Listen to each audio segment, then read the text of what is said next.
Say hi to everyone. We haven't seen you in a while, Al. Woo! It's Albie!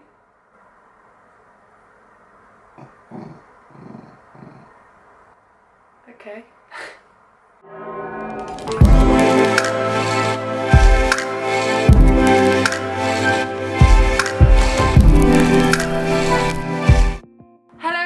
And welcome back to my channel, or welcome to my channel if you are new. Today I thought we would do a new series on my channel which is all about astrology. So I've had so many requests to talk about astrology and I just want to put it out there, I'm not a professional astrologer at all.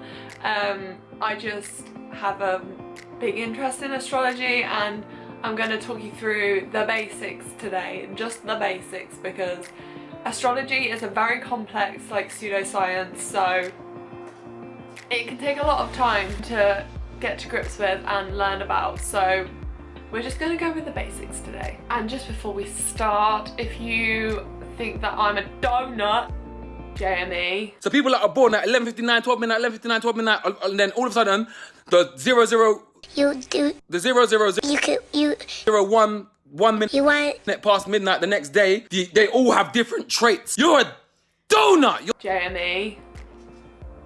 For believing in astrology, then you might as well just click off the video now, because I don't like ignorant people on my channel. Neither does Albie.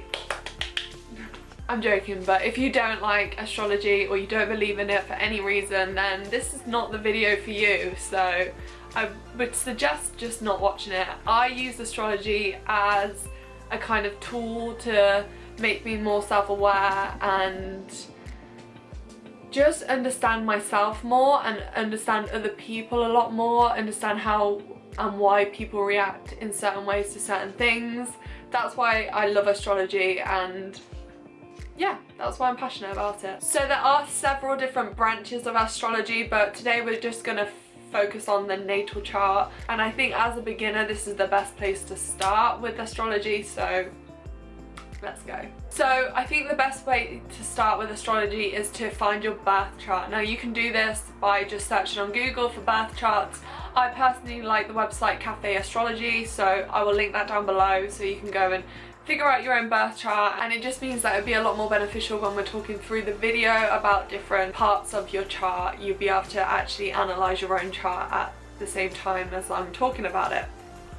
Took me a long time to get to where I was wanted to be with that sentence. Ugh. So everyone's birth chart is completely unique, so all you need to know to generate your own chart is the place that you were born, the date that you were born, and the time that you were born, and that way you can generate your own chart. Astrology isn't about horoscopes, isn't solely about horoscopes, or you actually don't even have one sign.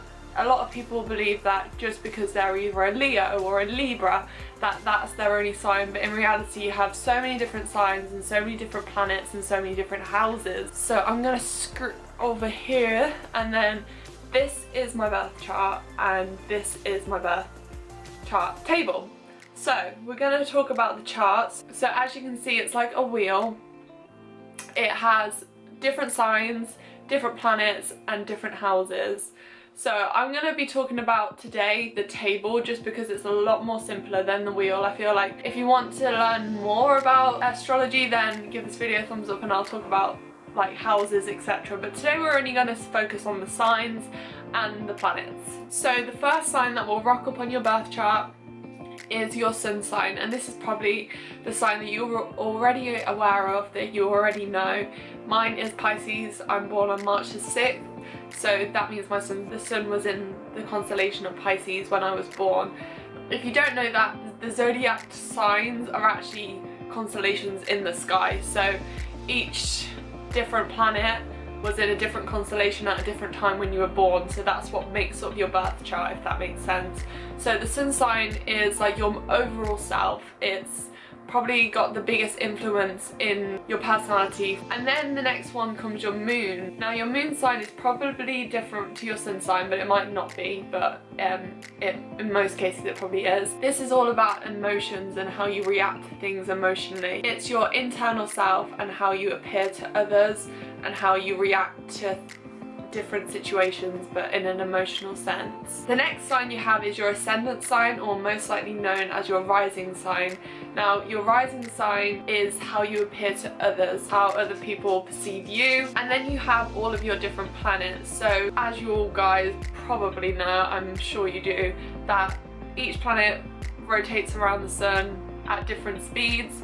So the first one and the quickest one is Mercury. So Mercury actually represents your communication and your thought processes, but not like your moon sign. It's not an emotional kind of thought process, it's very rational, it's if you're good or bad at communicating. And then we have Venus, which is like your social values. It also has a lot to do with beauty and femininity, casual friendships and relationships. Then we have Mars, which is actually a primal planet, so that means it's all about our natural instincts and like when we were cavemen and that. So it also has a lot to do with anger, sexual influences, and just your primal instincts, so our natural instincts. Next we have the outer planets, so we have Jupiter, and Jupiter is obviously the biggest planet, and it's all about growth and learning and your inner wisdom. It also has a lot to do about like your look and your religion. They are all based in Jupiter, so it's how you grow as a person, how you perceive the world, what you believe in. Saturn is to do with your work and your self-discipline.